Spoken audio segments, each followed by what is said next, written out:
사이드 프로젝트를 하는 사람, 안 하는 사람, 커리어가 이렇게 달라질 겁니다.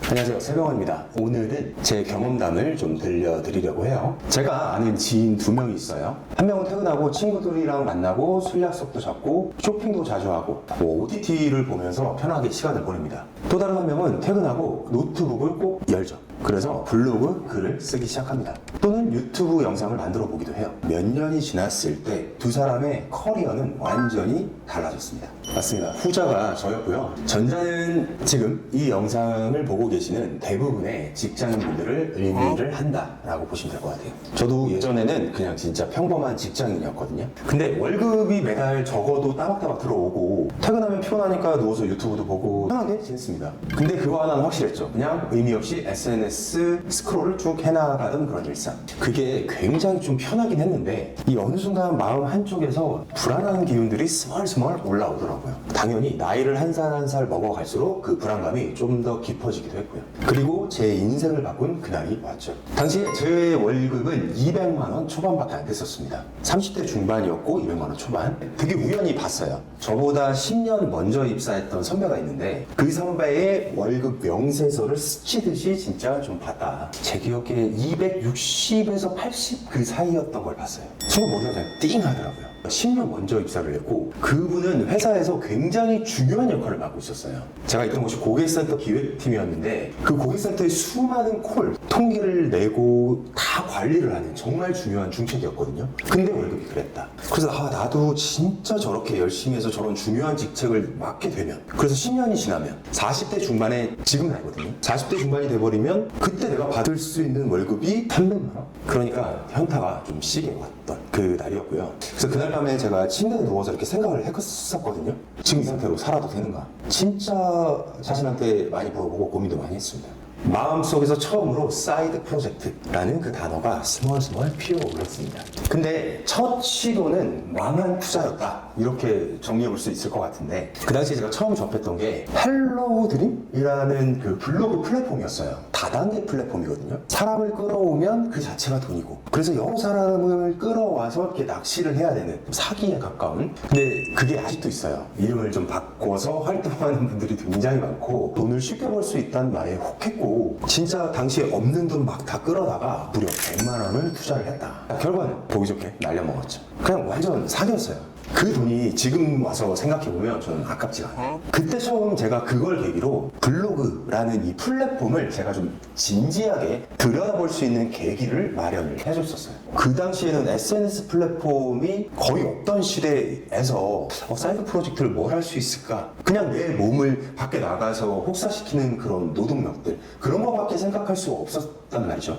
그런 상황에서 블로그? 이걸 진지하게 들여다보게 만들어준 거죠. 그래서 사이드 프로젝트를 하는 사람이랑 안 하는 사람, 뭐가 어떻게 달라질까? A와 B가 있고 둘 다 아침 9시에 출근하고 회의를 하고 일하고 너 똑같이 합니다. 업무 강도도 연차도 연봉도 다 비슷해요. 이런 두 사람이 있단 말이에요. 근데 퇴근 후에 어떤 선택을 하는지가 갈림길을 만들어 버립니다. A는 저녁에 쉬고 유튜브 보고 쇼핑하고 약속도 잡고 월급을 모아가지고 물건도 사고, 남는 시간은 컨텐츠를 소비하는 데 쓰죠. 나도 뭐 하나 해볼까? 이렇게 생각을 합니다. 근데 가만히 생각해보면 1년 전에도 똑같은 생각을 하고 있었어. 여러분들 한번 자문을 해보세요. 1년 전에 이런 생각 하지 않았었나? 그렇게 하다가 생각만 하다가 결국은 내일로, 한 달 뒤로, 1년 뒤로 계속 이렇게 돼요. 반면 B는 저녁에 피곤한데 노트북부터 펼치려고 했죠. 그리고 그날 배운 거, 내가 일한 거, 내가 겪은 거, 이런 것들을 정리하면서 블로그에 그냥 글을 남겨요. 당장 누가 내 글을 보지 않아도 괜찮아요. 그냥 중요한 건 내가 나한테 남는 일을 한다는 게 중요한 거죠. 그러면서 이제 스스로 자존감도 붙고 탄력이 붙게 되는 거죠. 자, 몇 년 후에 커리어가 전혀 다른 방향으로 흘러가게 됩니다. A는 여전히 같은 회사, 같은 직무, 비슷한 연봉 곡선 위에 있을 거예요. 그리고 이력서에는 늘 내가 회사에서 했던 일만 가득하게 적히게 될 거예요. 자, 반면 B는 회사가 아니라 회사 밖에 내 이름으로 된 포트폴리오가 차곡차곡 쌓입니다. 누가 봐도 이거는 이 사람이 쓴 글이구나, 누가 봐도 이 사람이 남긴 영상이구나, 이런 나만의 콘텐츠들이 생겨나요. 그리고 그걸 본 누군가가 B에게 연락을 합니다. 혹시 이 분야, 이 내용으로 강의 한번 해주실 수 있을까요? 이런 콘텐츠가 있는데 이번에 저희 브랜드랑 같이 한번 협업해 보실래요? 자, 그렇게 A와 B는 같은 회사에 있지만 커리어는 점점 더 다른 세계로 가버리게 되는 거죠. 여러분, 회사 밖에서의 기록은 회사를 넘어선 내 자산이 된다. 그리고 이거는 단순한 컨텐츠 제작의 문제가 아니라 어떤 퍼스널 브랜딩의 문제가 되는 거예요. 회사 이름으로 불리는 삶에서 내 이름을 검색하는 사람이 생기는 그런 삶으로 바뀌는 거. 블로그가 어떤 플랫폼이, 사이드 프로젝트가 저한테 해준 일이었죠. 그럼 꼭 블로그여야 하는가? 그건 아닙니다. 요즘 사이드 프로젝트 되게 많아요. 뭐 단순 창업도 있고, 유튜브도 있고, 인스타도 있고, 뭐 뉴스레터를 할 수도 있고, 쇼폼도 있고요. 굉장히 많죠. 다 좋아요. 어떤 거든 안 하는 것보다는 낫죠. 근데 직장인한테 현실적인 거 하나를 꼽아보라 라고 한다면 저는 두말할 거 없이 그냥 블로그에 글을 써보는 거다 라고 얘기를 드리고 싶어요. 블로그는 일단 진입 장벽이 낮고요, 피로도가 확실히 다른 컨텐츠들에 비해서 낮습니다. 그리고 꾸준히 할수록 쌓여가는 내 자산이 되는 것도 확실하죠. 퇴근 후에 단 30분만이라도 매일 한 줄이라도 나를 설명할 수 있는 무언가를 남겨보세요. 누가 볼 거라고 생각도 안 했고 돈이 될 거라는 생각, 기대도 없었어요. 그냥 썼을 뿐인데 인생이 바뀌기 시작하더라. 그런데 어느 날부터 협업해보고 싶습니다. 강의 요청 드려도 될까요? 같이 프로젝트 진행해보고 싶습니다. 이런 메시지들이 도착하기 시작하는 거죠.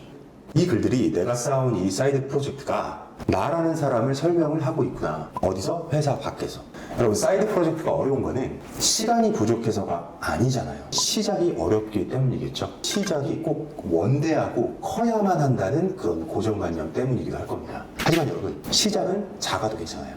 꼭 기억하셨으면 좋겠습니다. 100만 원을 투자해서 날렸던 저도 결국은 블로그를 통해서 제 인생 커리어 자체를 바꿔버렸다는 것. 당신의 이름이 컨텐츠가 되는 순간 회사 밖에서도 커리어는 계속 될 겁니다. 감사합니다. 세병원이었습니다.